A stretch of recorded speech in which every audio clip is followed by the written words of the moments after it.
Yang kedua, tentang bacaan Al-Quran. Kemarin saya akan menerangkan ada yang mengharamkan ayat ke-7 surah Al-Fatihah dibagi dua. Ya, tetap kita hormati orangnya, tapi ini jelas ngajinya kurang. Ya, ngajinya kurang jelas.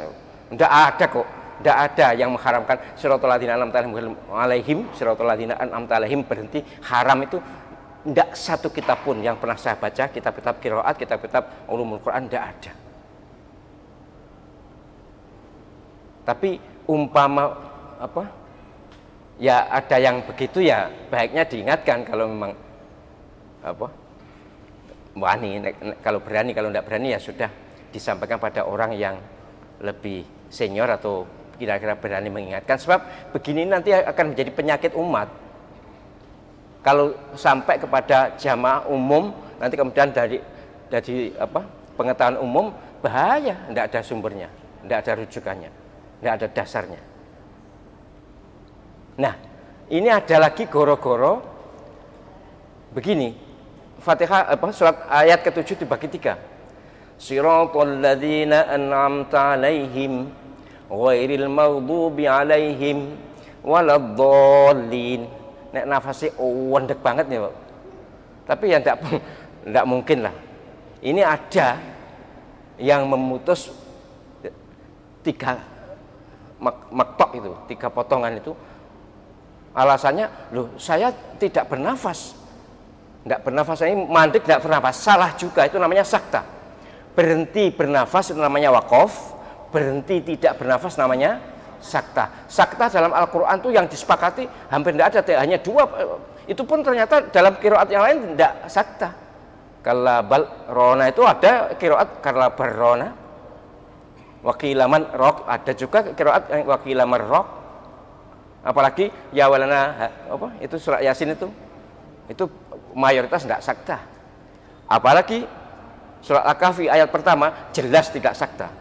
Kalau disakta malah salah, karena itu ayat itu afdolnya, sunnahnya sesuai hadis sahih harus berhenti, bukan sakta.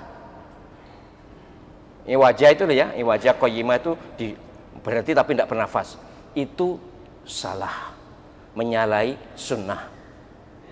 Nah ini ghairil maghdubi alaihim, berhenti, bernafas salah, tidak bernafas salah.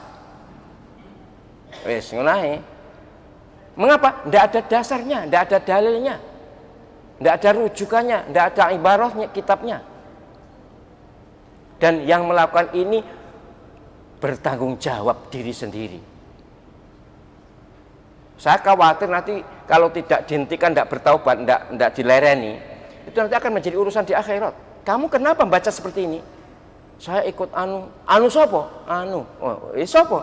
Tidak ada wong anu. Kita harus mengikuti para ulama Al-Quran. Baca Al-Quran itu harus mengikuti ulama Al-Quran. Terutama tentunya melalui guru-guru kita. Makanya Al-Quran kita kan harus talaki, tidak boleh otodidak, tidak boleh belajar sendiri, harus nyorok nih. Mestinya begitu ya. Tapi sekarang banyak yang baca sendiri ya pokoknya usahakan kalau hal-hal yang kurang jelas ya ditanyakan pada ustadz yang kredibel, ustadz yang alim. Yang jelas itu nanti akan jadi perkara.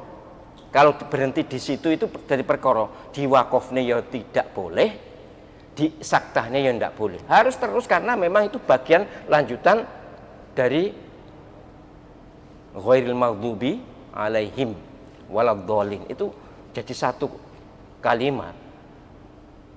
Jadi mohon perhatiannya kalau pengen jadi imam atau pengen jadi guru ngaji, berhati-hatilah kalau ngajarkan Al-Quran. Jangan asal muni. Oh, saya tidak bernafas. Iya bernafas, atau tidak bernafas, pokoknya kalau berhenti di situ salah. Sama dengan begini, mohon maaf, tetap saya menghormati orangnya, tetap saya hormati. Ghairil maghdubi alaihim waladdallin, rabbighfirli waliwalidayya amin. Nah itu mestinya begini kalau ingin mendoakan orang tua. Ghairil maghdubi 'alaihim waladdallin. Amin. Rabbighfirli wa liwalidayya. Amin. Gitu. Sampai detik ini saya belum menemukan dalilnya.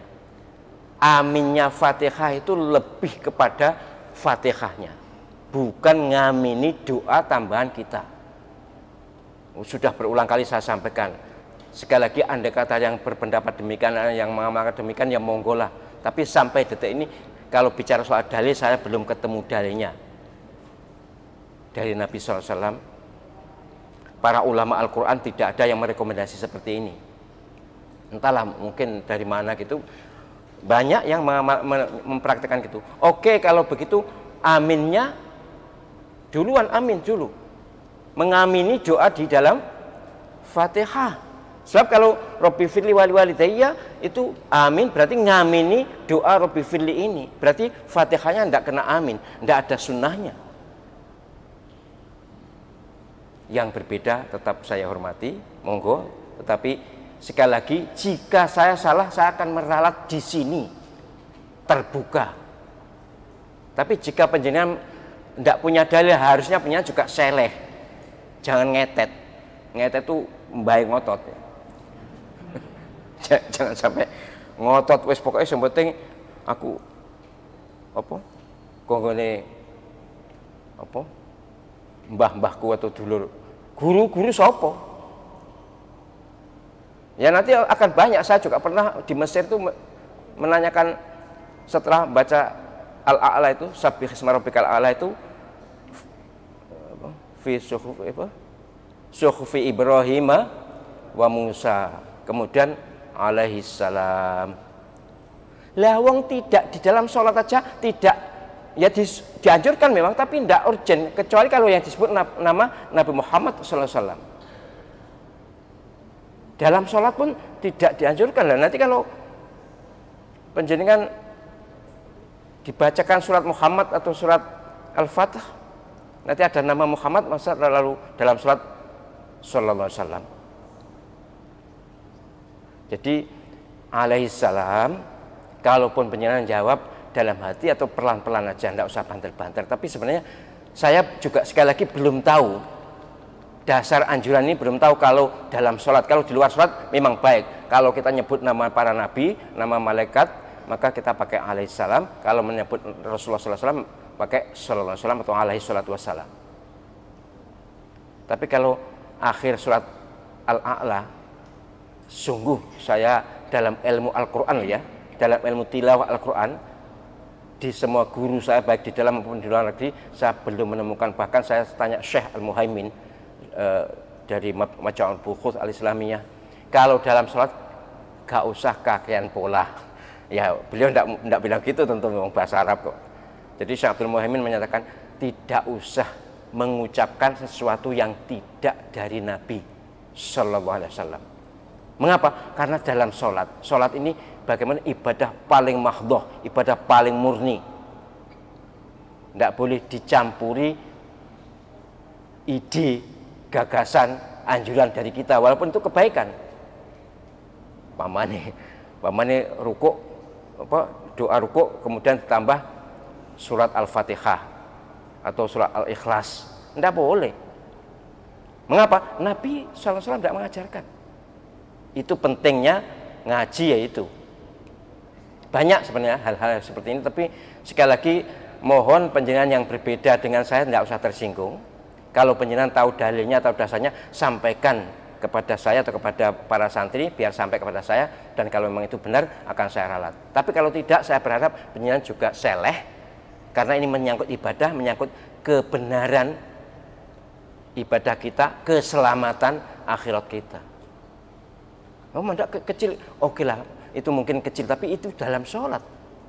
Lain dengan sujud, berdoa dalam sujud, itu memang Nabi SAW menganjurkan, asal dalam bahasa Arab. Nabi menganjurkan, hadis Sahih Muslim. Tambah doa apa saja kalau berdoa dalam sujud boleh, asal bahasa Arab. Pun itu soal bacaan tadi.